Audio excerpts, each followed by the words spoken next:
அங்க வெளியில வந்திருக்காங்க, அத்தாலாம் வந்திருக்காங்க, அவங்ககிட்ட எல்லாம் கொஞ்சம் பேசிட்டு இருங்க. யாரு எங்க அத்தை யாருன்னே தெரியாம என்னன்னா பேசுறது? வந்திருக்கீங்கன்னு தெரியுங்க, மாப்பிள்ள வரவே இல்லை, வெளியே வந்து பேச மாட்டேங்கிறாரு, உள்ளே நான் ஒளிச்சு ஜூலியா வந்து பாக்குறாங்க, வந்து மிருகத்தை பாக்குறமா வந்து ஒவ்வொருத்தரும் பாத்து மாப்பிள்ள வந்திருக்காரு, மாப்பிள்ள பாக்குறாங்க. என்ன அதெல்லாம் பாக்கணுங்க, பேசுனதுங்க சரி, இருப்பாங்க. நான் பேசுறேன் போ.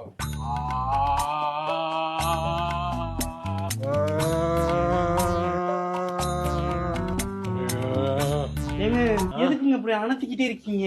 தூக்கமும் வர மாட்டேங்குது பகல்ல, என்ன பண்றதுன்னு தெரியல. போர் அடிக்குதுமா எனக்கு. போன் நெட்டு கடை முடிஞ்சு போச்சு எனக்கு. அப்ப நீங்க கிளம்பிடுறீங்களா? வீட்டுக்கு கிளம்பிடுறீங்களா? நீ வரலையா? நான் வரலையாவா? என்னங்க காலையில இருந்து மத்தியானம் வரைக்கும் தாங்க இருந்திருக்கேன் இந்த வீட்டுல. எனக்கு லீவ் 3 நாளுங்க. ஏங்க உங்க வீட்டுல வந்து நான் காலம் பூரா இல்ல, எங்க வீட்டுல வந்து ஜஸ்ட் ஒரு 3 days இருக்கு. உங்களுக்கு என்னங்க? எங்க வீடு என்ன உங்க வீடு மாதிரியா இருக்கு? எங்க வீட்டுல வசதி இருக்கு, எல்லாமே இருக்கு. இப்போ உடனே போறத டிவி பார்க்கலாம், நெட்ஃபிளிக்ஸ் தான் போட்டு பார்க்கலாம். இன்னும் வயிறு டிவி வச்சு பாத்துக்கிட்டு இருக்கீங்க. அப்புறம் என்ன சொல்றது நானு? பண வசதி இல்ல அது இல்ல, காசு பேசுறீங்க. இல்ல காசு சம்பந்தம் பேசும்போது பொண்ணு கிடைக்காம நாய் மாதிரி அலைஞ்சு எங்க வீடு தேடி வந்தப்போ உங்களுக்கு இந்த வசதி தெரியல இல்ல?